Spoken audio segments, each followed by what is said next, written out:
आजचा निकाल आपण पाहिला असेल सर्वांनीच, जे मी सर्वत्र बोलत आलेलो आहे, सगळीकडे जाऊन बोलत आलेलो आहे, हे जे सरकार आहे ते घटनाबाह्य आहे, अनैतिक आहे, बेकायदेशीर आहे, हे आज शिक्कामोर्तब झालेलं आहे.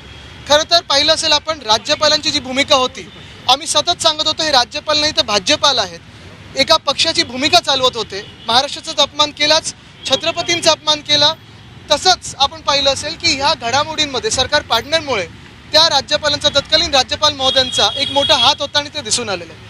आज खरं तर देशभरात आपण जर पाहिलं असेल तर दोन महत्त्वाचे निकाल आलेले आहेत, एक महाराष्ट्राच्या सत्तासंघर्षाचा आणि दुसरं म्हणजे दिल्लीतल्या देखील सत्तासंघर्षाचा, जिथे देखील तिकडच्या एलजींवर म्हणजे तिकडच्या राज्यपाल महोदयांवर ताशारे ओढलेले आहेत आणि त्यांना देखील एक चौकट दिले काम करण्याची.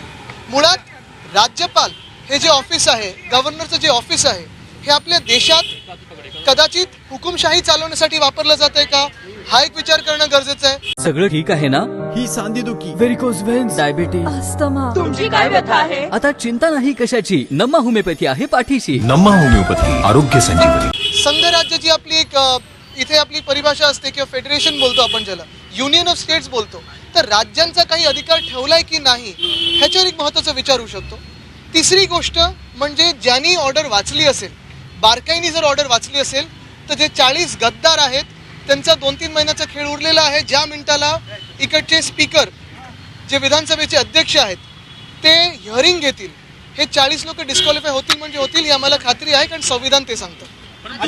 शिंदे गटाकडून म्हणतात की आमचा विजय झाला, आम्ही जिंकलोय, इथे म्हणतात तुम्हाला दिलास आहे. नक्की विजय कोणाचा आहे, कसं बघताय? विजय हा सत्याचा होणार, सत्तेचा नाही, हे मी पहिल्यापासून बोलत आलेलो आहे. आजची ऑर्डर जर आपण पाहिली आणि मला वाटतं ह्याच्यावर आम्ही स्पष्टपणे अजून एक पत्रकार परिषद घेऊन पूर्ण ऑर्डर ही आपल्या समोर ठेवू. देवेंद्र फडणवीस भाजपचे आहेत, त्यामुळे तुम्हाला आत्मविश्वास आहे की दिलासा मिळेल का? आता हे आता तुम्ही ठरवायचं की भाजपमध्ये जे सांगत होतं की हे जे काही गद्दारी झाली त्यांच्यात आमचा काही हात नव्हता, आज ज्याप्रमाणे दुसरे मुख्यमंत्री, नाही डीसीएम म्हणजे काय, दुसरे मुख्यमंत्री, ते डीसीएम दुसरे सीएम त्यांच्या बाजूला बसून जसं बोलत होते, आपल्याला सर्वांना माहिती की हात त्याच्या मागे कोणाचा होता.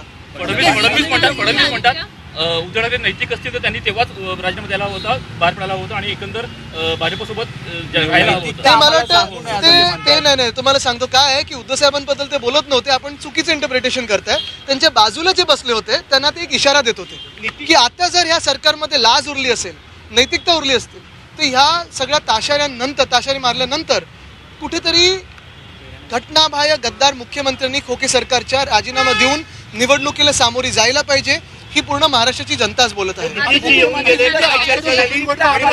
बंद दाराआड चर्चा झाली का मातोश्रीवर? बंद दाराआड नाही, दार ओढलेलं होतं म्हणून आपल्याला वाटलं असेल तसं, पण मातोश्री आपण पाहत असता सगळ्यांसाठी उघडं असतं, खुलं असतं, सगळ्यांचं हे स्थान झालेलं आहे.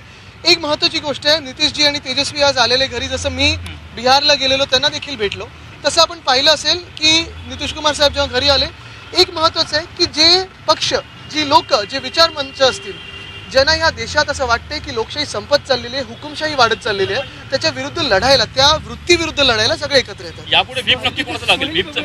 व्हीप आपण पाहिलं असेल, व्हीप हा शिवसेनेचा म्हणजे शिवसेना उद्धव बाळासाहेब ठाकरे आणि सुनील प्रभूजींचं त्याच्यात नाव उल्लेखून दिलेलं आहे. तर मला वाटतं आता जी ऑर्डर आहे त्याच्यात मी टेक्निकल गोष्टींमध्ये जात नाही, ती आपल्या समोर येईलच.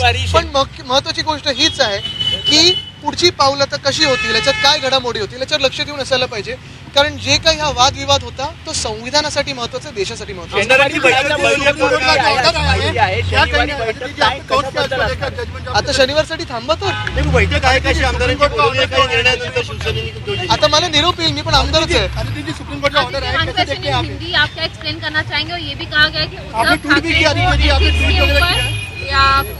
ऊपर बात करने का कोई अधिकार नहीं. बिल्कुल, मैंने यही कहा है कि अगर आप की आज की ऑर्डर देखें तो जो मैं कहते आया हूँ कि ये सरकार अनैतिक है, गद्दारों की सरकार है और ये घटना बाह्य सरकार है.